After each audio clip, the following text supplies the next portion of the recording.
KFGO time is fast approaching 3:08. It is August 27th. That means time is ticking until the midterm election, and the candidates are making their way around the state. And Trygvee Hammer is a candidate for Congress here in North Dakota who finds himself in Fargo, joining us here on Afternoons Live. Trygvee, welcome back. How you been? Oh, good. It's been too long. It has been too long. We got a lot to get caught up on. Oh, yeah. The news hasn't stopped in the last time you and I visited. In fact, let's dive right on in. People have known that you're running for Congress, so we'll tell them more. They can learn more about you. But I want to talk about some of the issues. And this is going to be a very broad one because I think everybody's had this question. They may have asked it at the cafe, the bar, the Senex in that small town when they get up in the morning, they look at the news or they're listening to it on the radio, and they find out we have a trade war with Canada. We're bailing on South Korea when it comes to joint exercises. We're talking about acquiring Greenland, picking fights with the EU and NATO, and the question is why? Why is the United States doing this right now? And that's a question I want you to try to formulate an answer to. Why is this administration saying, you know what, North Dakota's number one trading partner, you know what, we're going to start a trade war with them, we're going to have all these tariffs. I heard from the president today, and it's just basically saying that, well, Canada's tough to work with. But why do you think we're doing all this? Big part of the reason we're doing all this is because the adults have left the room. Congress is not exercising oversight. They're not being the check that they're supposed to be. They've had some kind of spine removal there and decided they don't need to do their jobs, just roll over for anything the administration does. So it started with the firing of the 17 inspectors general. And when Congress let that happen, instead of getting the 30-day notice and the reasons as they're supposed to, that was the first signal that whatever you want, and it's just gone downhill from there. And, none of this is what we were looking for, though I can't say that any of it is unexpected. Well, when it comes to tariffs, nobody can tell you with a straight face that, hey, he campaigned. This was going to be part of what he proved it because he had 4 years before. So it shouldn't have come as a surprise. Still got reelected. The thing when you talk about Congress not having their spine or not being that check, I think when it comes to the tariffs, there's no greater example to that. You had these tariffs could be an on, off, depending on how a mood in the White House was that day. And I can guarantee you there was conversations from congressional members behind closed doors saying, what are we doing here? And they knew that they had the authority to do something, and they didn't. And I've been saying into this microphone, they were waiting to get bailed out by the Supreme Court. And then they did, sort of. Now we are back to square one, and they're still not doing anything to, as a North Dakota delegation, as I just said, the number one trading partner is Canada. 80% of trades are back and forth across this border. You got friends and family that live on both sides of it.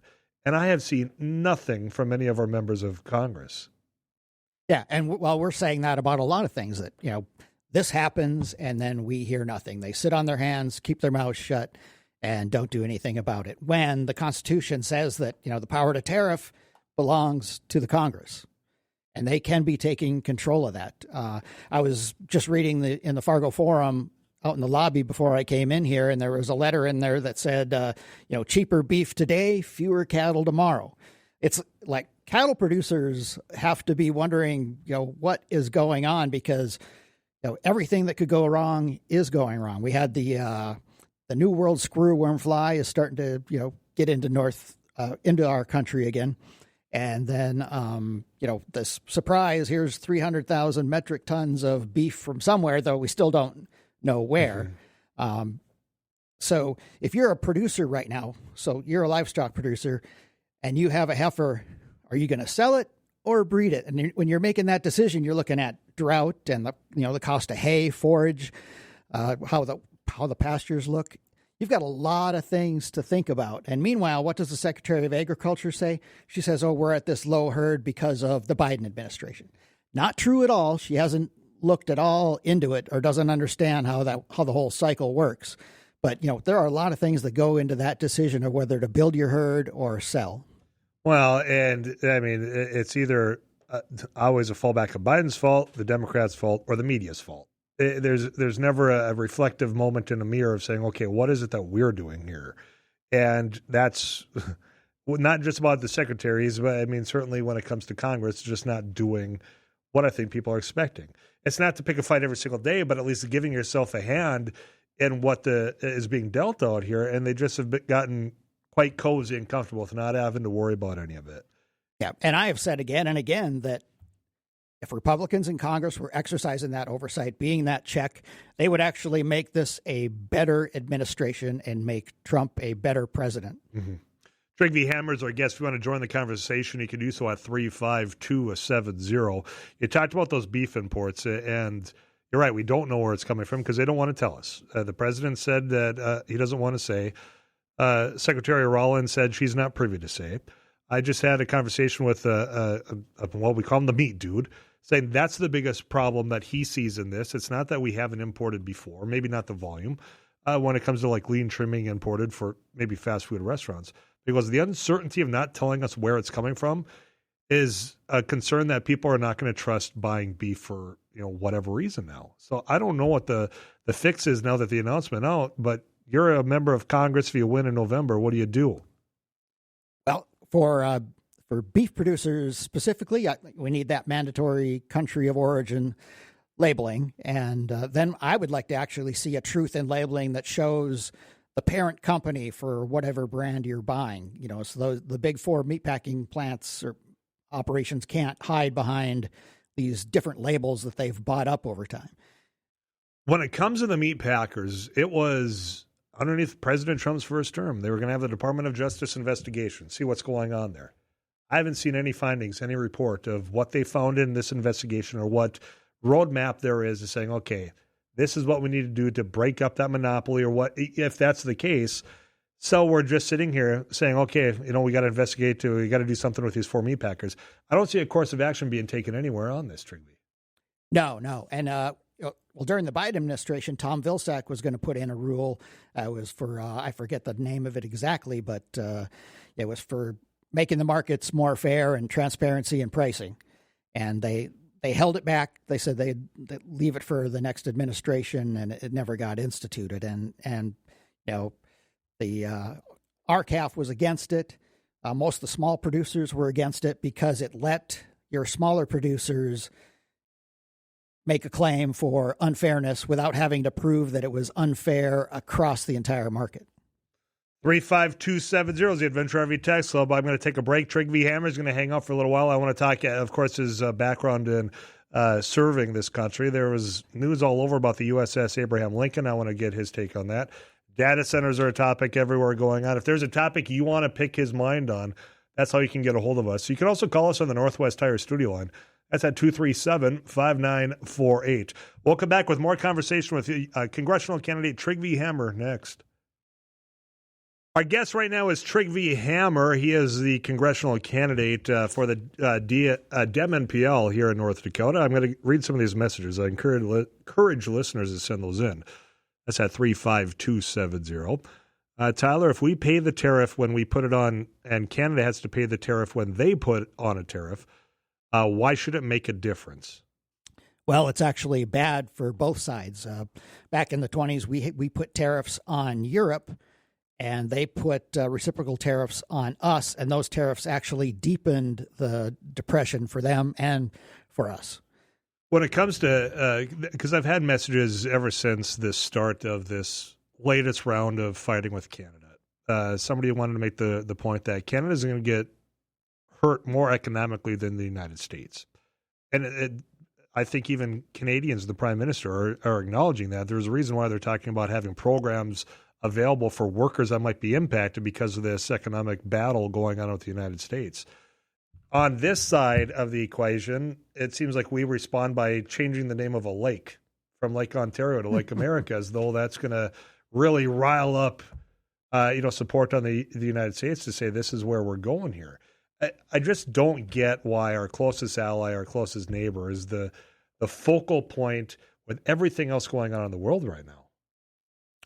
I think this administration feels like tariffs are the answer to everything, and if that doesn't work, we're going to rename something. But when you're at that gas pump paying $4 a gallon for your gas or more, you are not thinking about, we should rename Lake Ontario Lake America. And I don't care what you don't care what the Gulf of Mexico or America is called. You want something done about this, and it's all of these things are things that have a direct cause. We know the Iran war has raised input prices. We're at a record low seasonal diesel inventories right now, and we've got harvest is underway, and there are a lot of things going on right now that people are a lot more worried about than what we're naming a lake.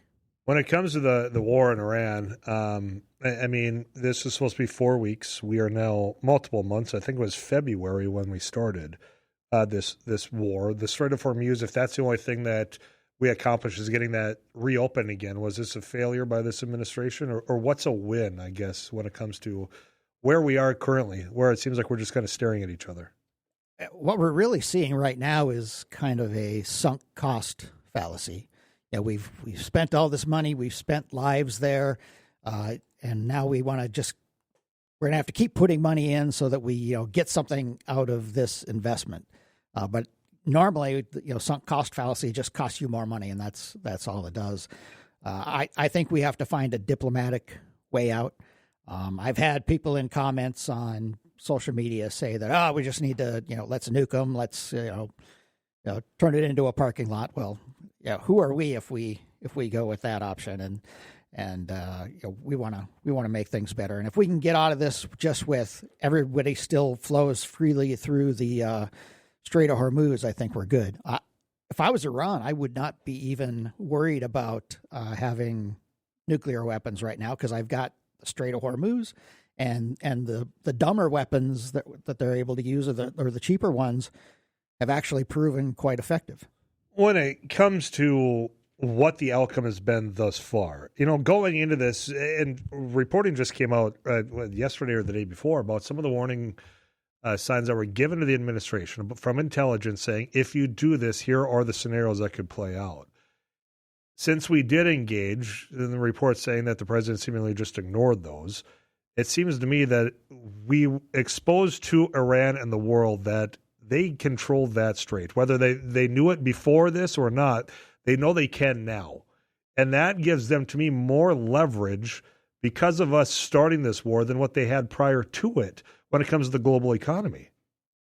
Yeah, they do. And we're all feeling the effects, and the effects are going to continue for a while. Even if it all ended tomorrow and the shipping started flowing, we're still going to feel this. So it's just jumping into things without really thinking. And I know the military planners, if the administration was listening to them, said, hey, here's the most dangerous enemy course of action. Here's the most likely enemy course of action. And I would say both of those included closing the Strait of Hormuz and widening the war.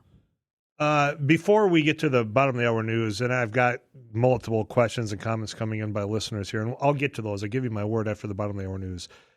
You have served this country, and what was on display because of this war, when it comes to the USS Abraham Lincoln, of this deployment that lasted far longer than what was anticipated. You had family members visiting with, their family that's serving on that ship. We heard the reports of depleted food supplies. Sanitary products had run low. You've got people that had got to the point of trying to take their own lives, according to what was relayed. How'd they get there? I mean, I just need to get your take on that whole situation since you've wore a uniform.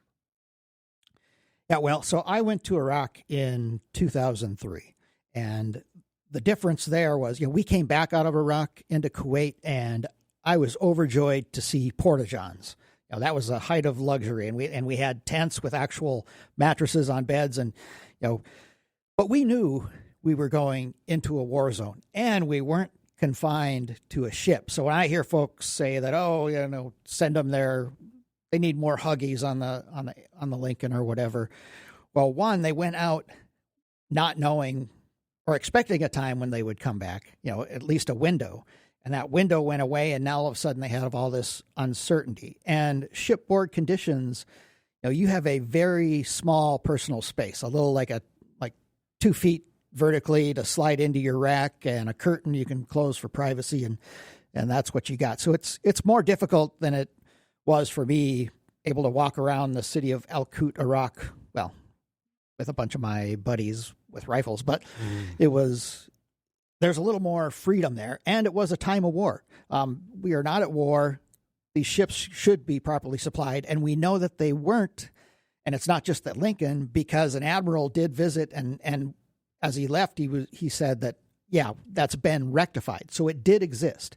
And the question for me becomes, if one guy is desperate enough to jump off the ship, how many of his peers are going to fail to reenlist?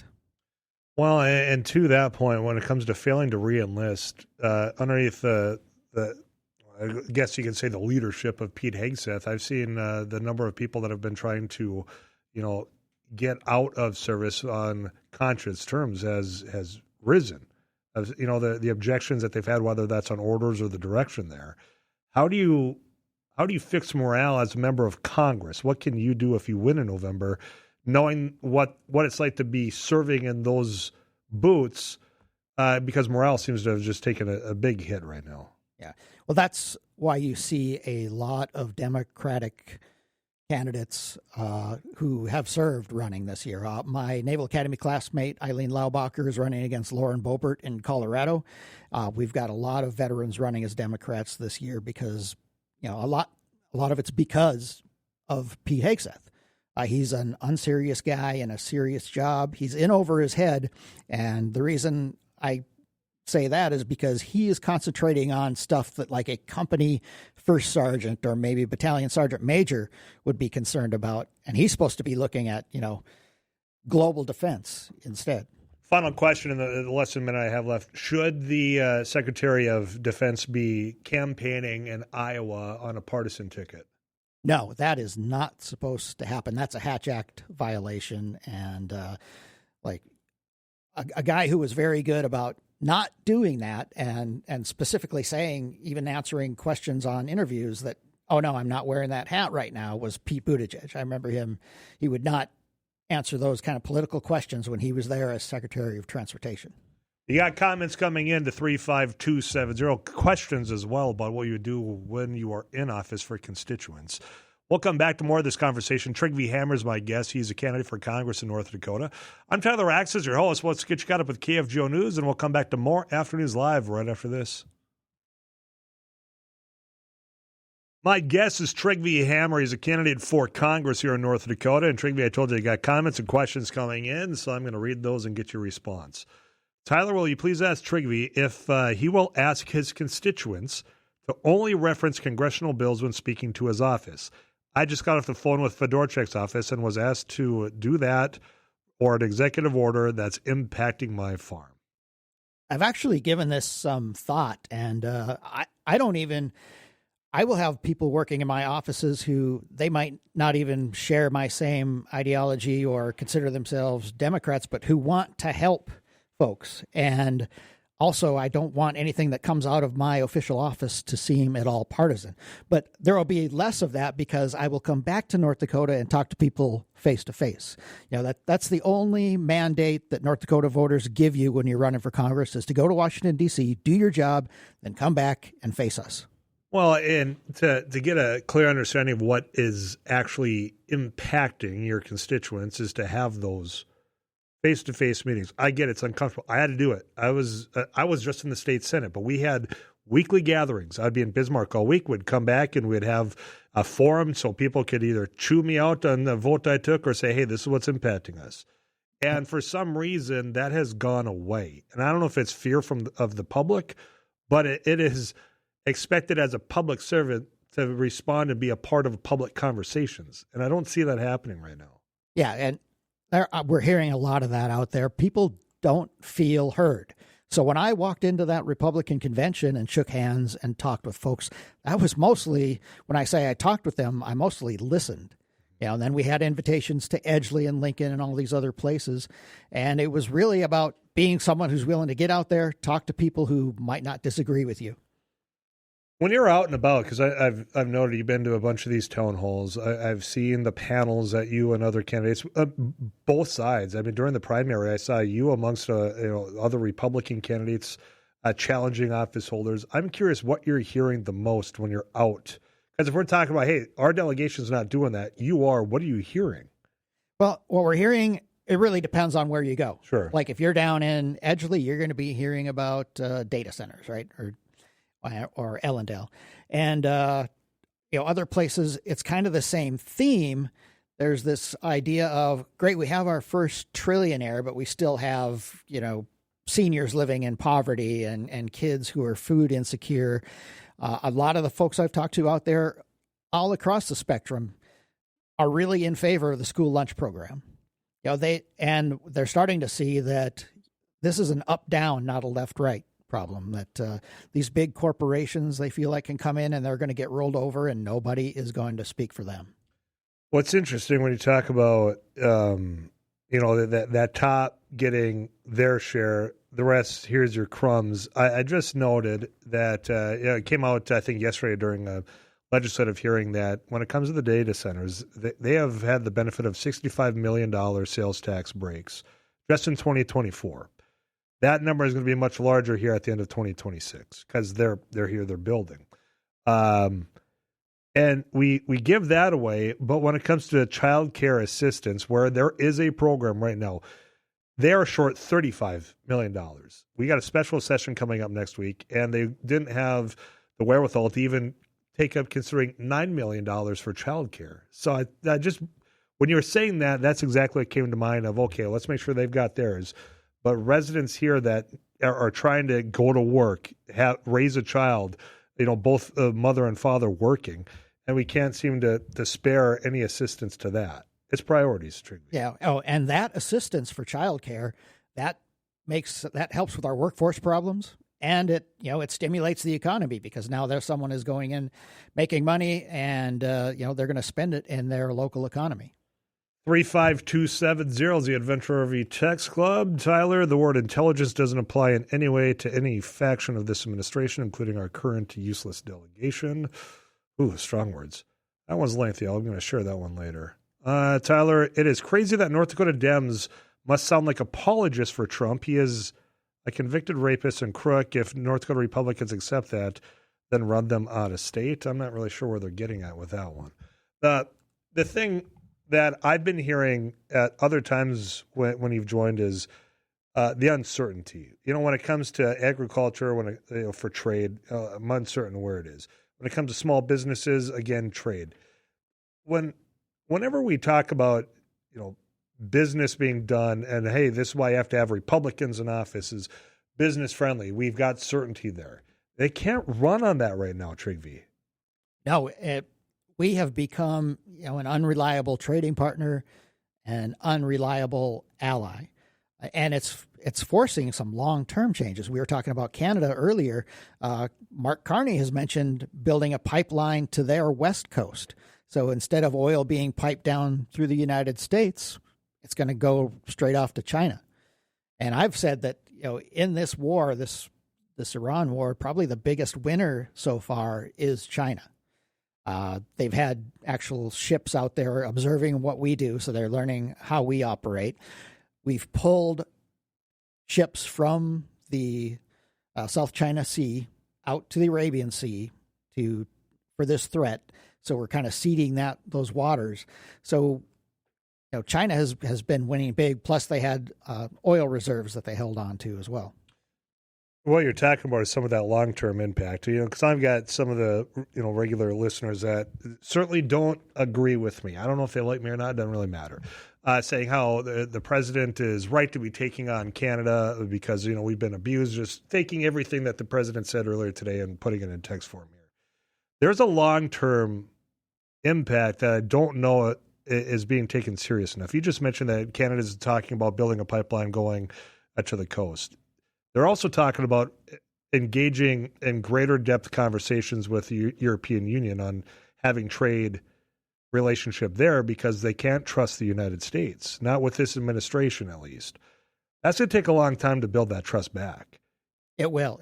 And but businesses here in the United States need that predictability as well. People are kind of dying for it all around.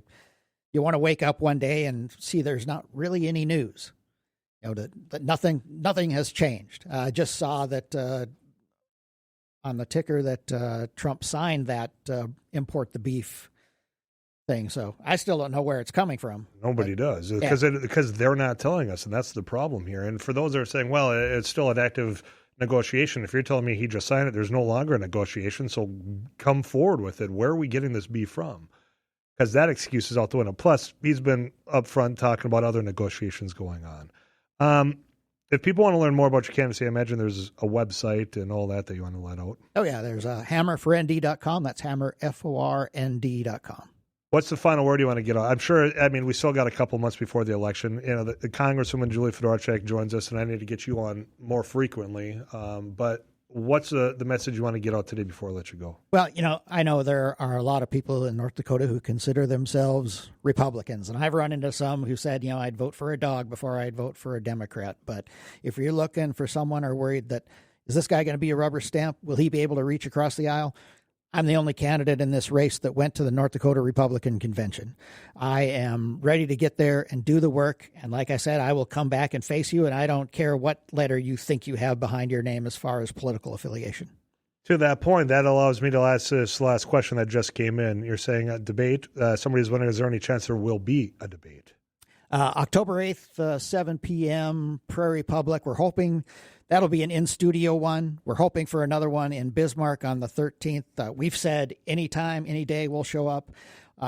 So we're just waiting on the Fedorchak campaign to agree on that one. Okay. Well, yes is the answer, at least to one of them, and hopefully there's to be more. Yeah. And I'll be following along. Trygvee, it's always a pleasure. You take care, all right? Thank you, Tyler. Trygvee Hammer, candidate for Congress here in North Dakota. Lots of comments in to me, and I'll take a swing at those after I get you a weather update from Too Tall Tom Schmansky. We'll also get you ready for our weekly game of audibles. That's going to be at 4:05 right here on KFGO.